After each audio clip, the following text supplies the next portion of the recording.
ज्ञान प्राप्ति सदा ही समर्पण से होती है, ये हम सब जानते हैं। किंतु समर्पण का वास्तविक महत्व क्या है?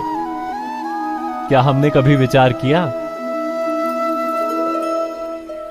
मनुष्य का मन सदा ही ज्ञान प्राप्ति में विभिन्न बाधाओं को उत्पन्न करता है। कभी किसी अन्य विद्यार्थी से ईर्ष्या हो जाती है, कभी पढ़ाए हुए पाठों पर संदेह जन्मता है और कभी गुरु द्वारा दिया गया दंड मन को अहंकार से भर देता है। नहीं, क्या ऐसा नहीं होता? न जाने कैसे कैसे विचार मन को भटकाते हैं और मन की इसी अयोग्य स्थिति के कारण हम ज्ञान प्राप्त नहीं कर पाते। मन की योग्य स्थिति केवल समर्पण से निर्मित होती है। समर्पण मनुष्य के अहंकार का नाश करता है, ईर्ष्या, महत्वाकांक्षा आदि भावनाओं को दूर कर हृदय को शांत करता है और मन को एकाग्र करता है।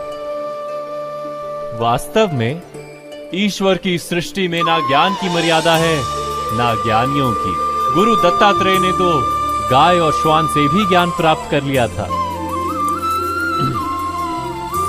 अर्थात विषय ब्रह्म ज्ञान का हो या जीवन के ज्ञान का या गुरुकुल में प्राप्त होने वाले ज्ञान का, उसकी प्राप्ति के लिए गुरु से अधिक महत्व है उस गुरु के प्रति हमारा समर्पण।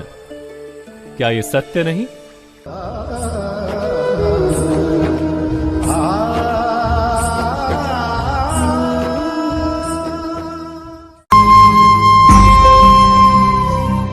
प्रत्येक मनुष्य के जीवन में ऐसा क्षण अवश्य आता है जब सारे स्वप्न, सारी आशाएं, सारे दृश्य ध्वस्त हो जाते हैं। जीवन के सारे आयोजन ही बिखर जाते हैं।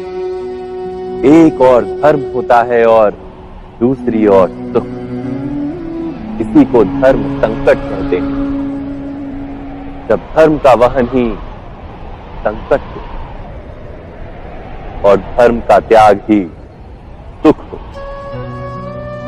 विचार कीजिए, कभी किसी स्वजन के विरुद्ध सत्य बोलने का अवसर प्राप्त हो जाता है, कभी ठीक दरिद्रता के समय सरलता से चोरी करने का मार्ग प्राप्त हो जाता है, कभी किसी शक्तिशाली राजनेता या राजा के कर्मचारी का अधर्म प्रकट हो जाता है। सबके जीवन में ऐसी घटना बनती ही रहती है। अधिकतर लोग ऐसे किसी क्षण को धर्म संकट के रूप में जान ही नहीं पाते। हमें किसी प्रकार के संघर्ष का अनुभव ही नहीं होता। सहजता से सुख की ओर खींचे चले जाते हैं, जैसे मक्खी गुड़ की ओर खींची चली जाती।